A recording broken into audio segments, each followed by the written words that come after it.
10-12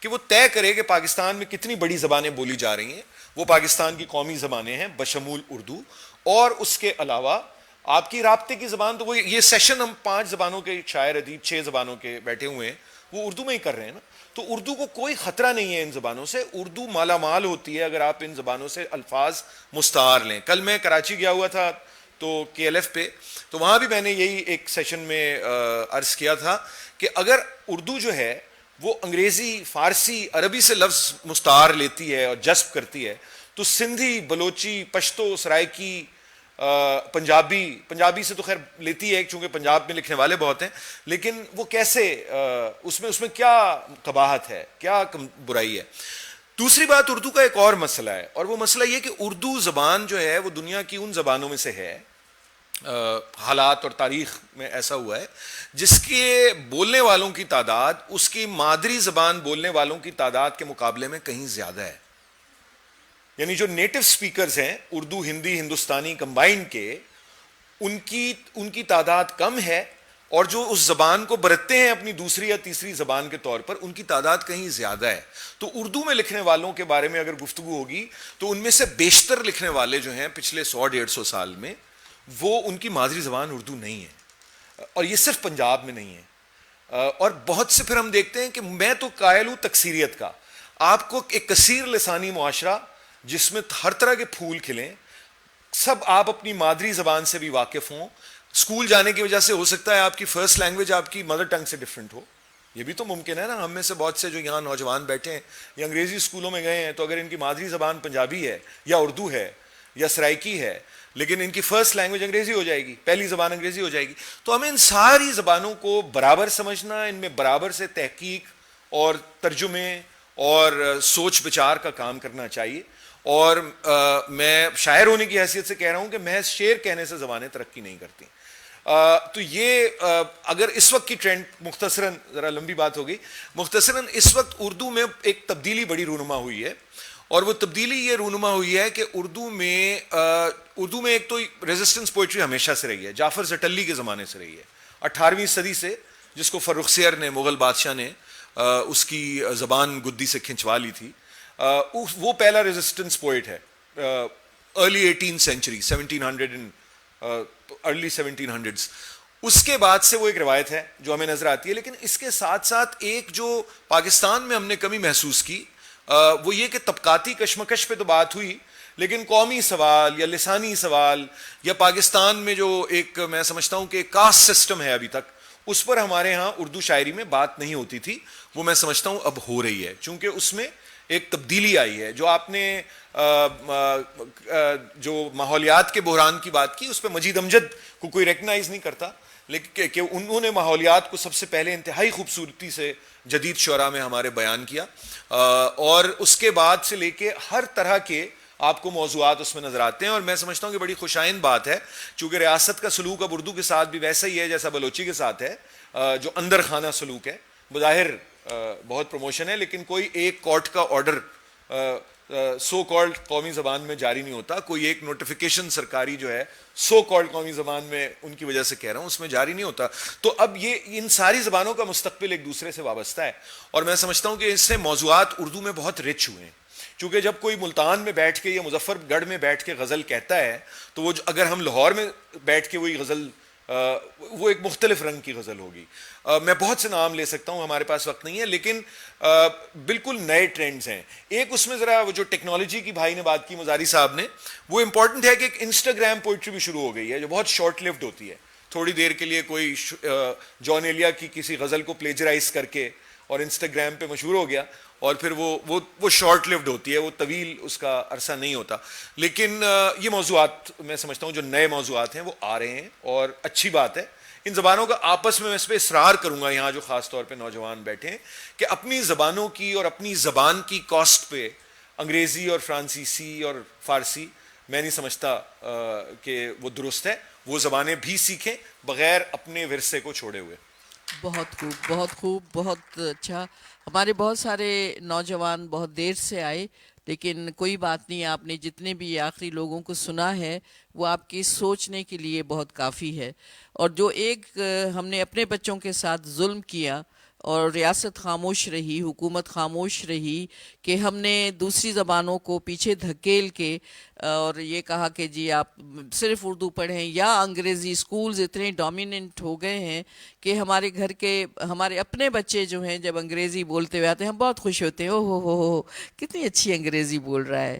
تو یہ احساس کمتری جو ہم نے اپنے اوپر طاری کر دیا, اس نے اپنی زبانوں کو پیچھے دھکیل دیا ہے.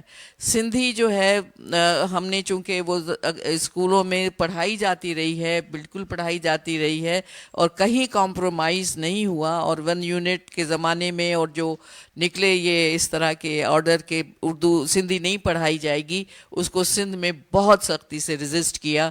اس کا نتیجہ یہ ہے کہ سندھی پڑھائی جاتی ہے, لیکن کراچی میں ایسا ماحول نہیں ہے. میرے اپنے بچے سندھی نہیں پڑھے, لیکن ہم سندھی بولتے رہے, وہ سندھی بولتے ہیں, اخبار پڑھ لیتے ہیں کیونکہ میں نے انہیں پڑھایا. لیکن یہ کتنے گھروں میں ہوتا ہے, میری پوتیاں انگریزی بولتی ہیں, میں ان کی ماؤں سے لڑتی ہوں کہ خدا کا خوف کرو, اس طرح سے کام نہیں چلے گا. تو ہمیں حقیقت کی طرف لوٹنا ہے. حکومت کو, ریاست کو اس چیز کا ادراک ہونا چاہیے کہ آپ کسی بھی جو مادری زبانیں ہیں, 2 ہیں 3 ہیں 4 ہیں, جو صوبوں کی زبانیں ہیں کم از کم ان کو آپ محسوس کیجئے, اعتراف کیجئے, اور ان کو قومی زبانیں آپ کو بنانا پڑے گا.